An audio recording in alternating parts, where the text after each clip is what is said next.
There is a strange paradox in the human life. The harder you try to become enlightened, the further you drift from what you are looking for. Most people live in quiet tension every single day because they believe something is missing. Hi, I know your life is busy and your time is incredibly valuable. And I also know that what I'm about to share isn't something you can fully grasp in just one listen. So my sincere advice is this: watch this video until the end, save the playlist, and return to it whenever you have space to listen again. Because what you hear there may dissolve the entire search you've been carrying for years. This video isn't meant to inspire you or push you forward, and it isn't meant to preach or convert you.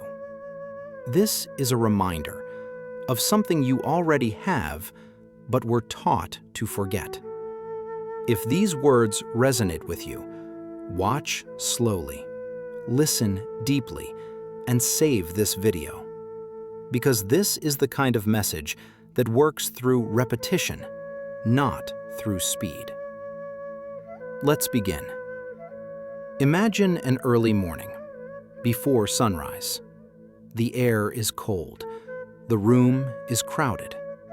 Everyone left their warm bed while it was still dark outside. No one forced them. No one promised them anything. So what brought them there? Not ambition, not discipline, not the desire to become someone special. They came because of something very simple, a natural wisdom already alive within them.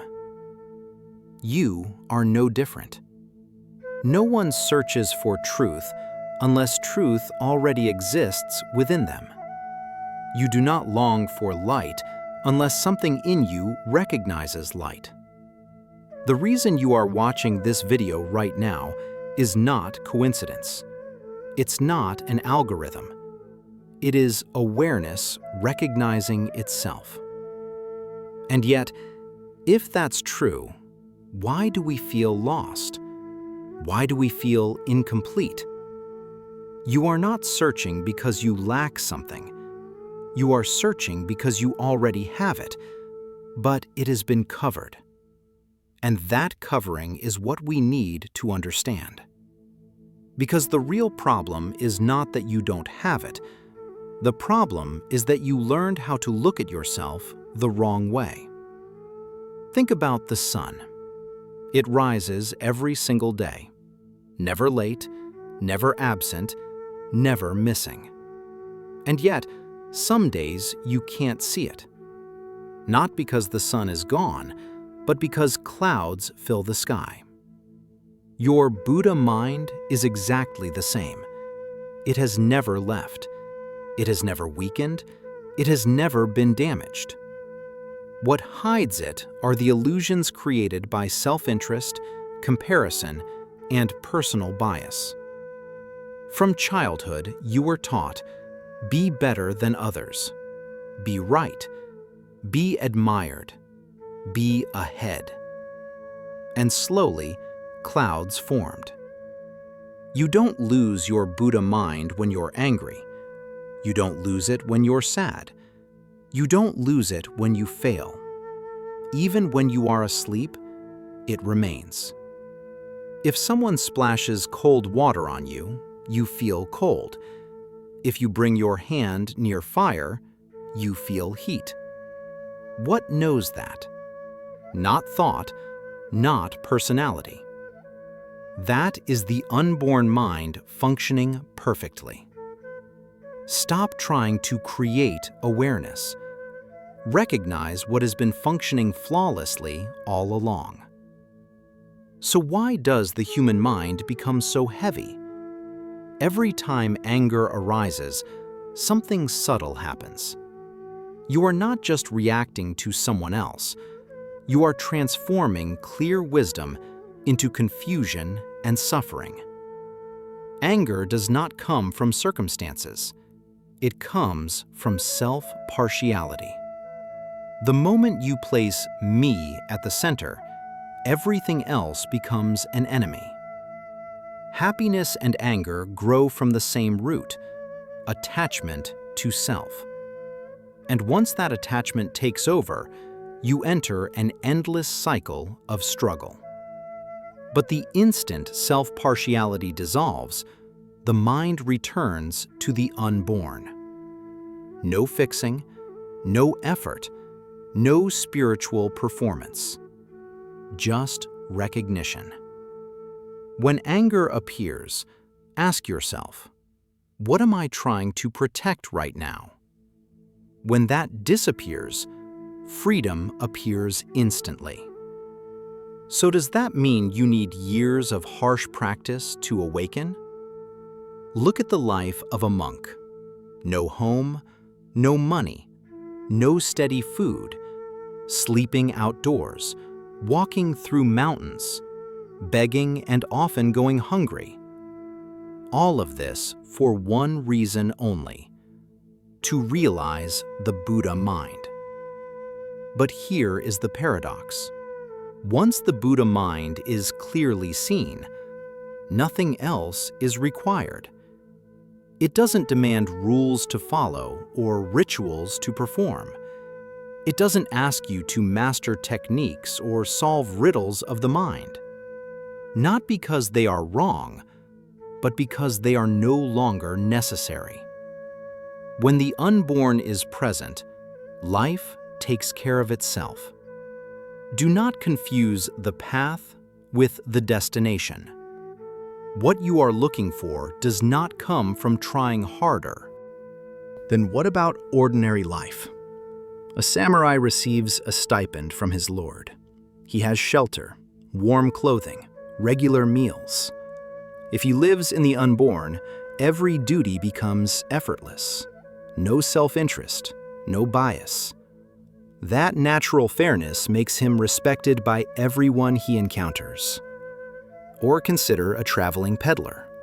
He wakes before dawn, carries heavy goods, walks long distances. Yet at night, he can rest. He has a place to sleep. Compared to the life of a monk, this life is far easier. And if that peddler lives in the unborn, even ordinary work becomes the way.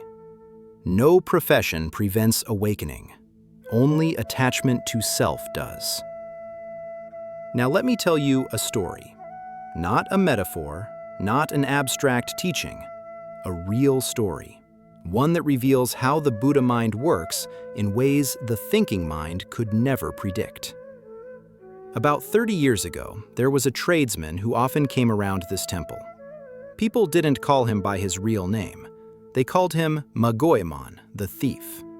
Wherever he went, fingers pointed, whispers followed. There goes that thief. He earned that name not because he broke into houses or stole under cover of night, but because he had mastered a different kind of stealing, the respectable kind. He overcharged. He took advantage. He knew exactly how far he could push people without crossing the line that society calls crime. And he was very good at it.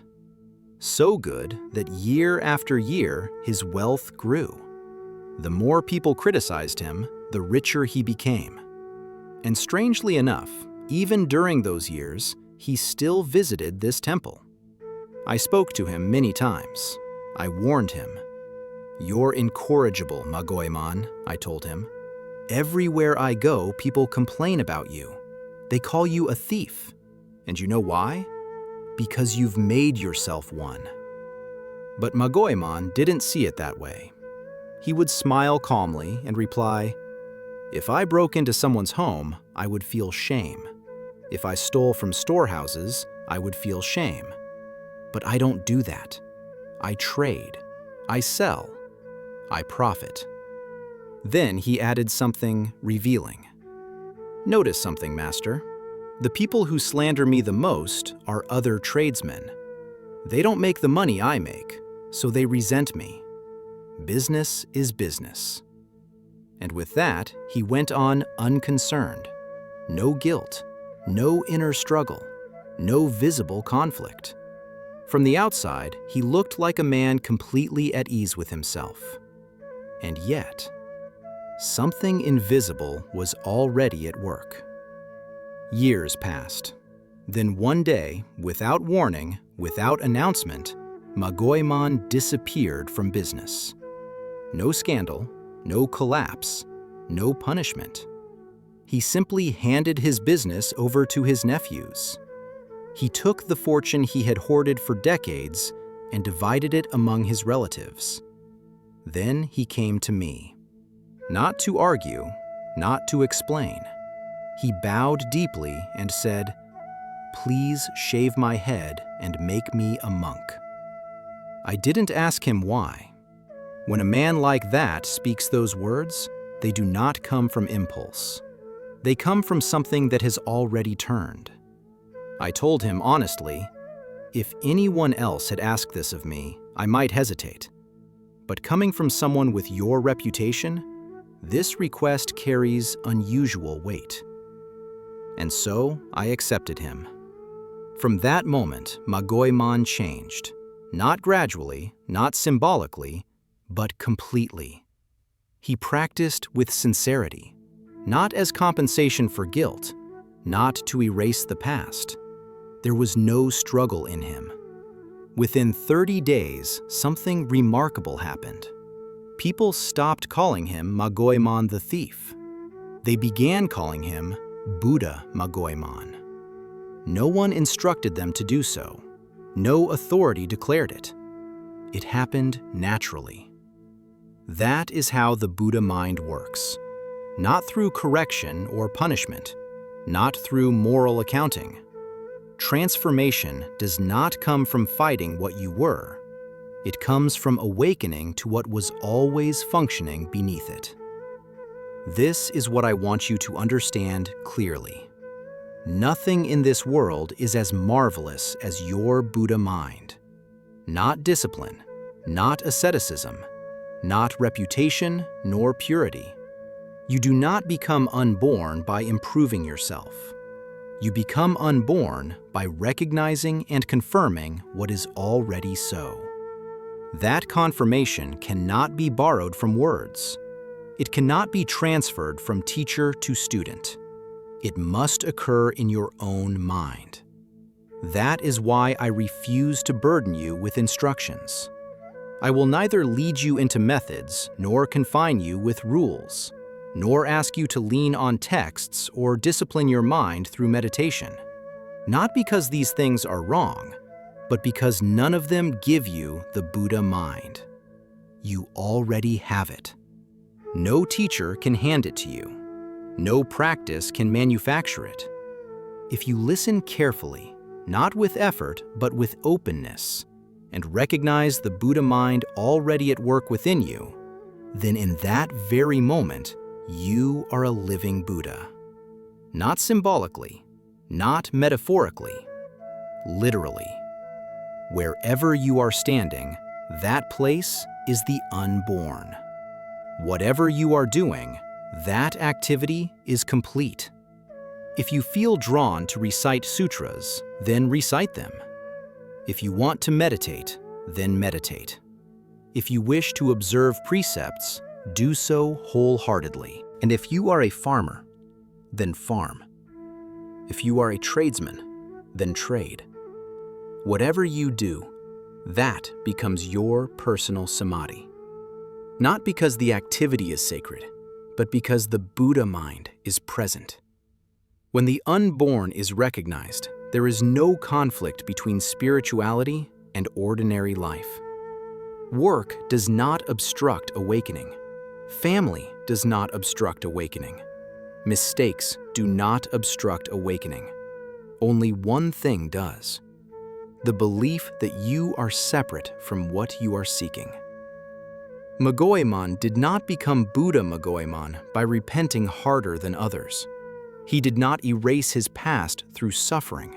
He simply stopped standing apart from his own Buddha mind.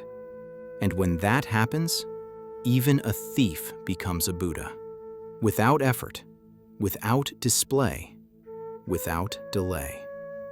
This is not a story about morality. It is a story about recognition.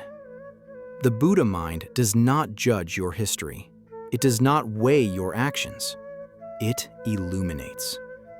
And when it illuminates, things fall into place by themselves. That is my only role here.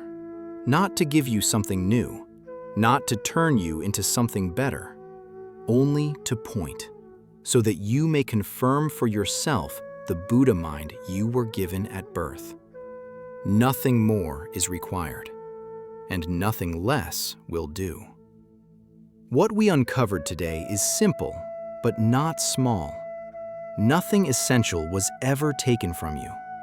What feels lost was only hidden, blurred by habit, emotion, and self-concern.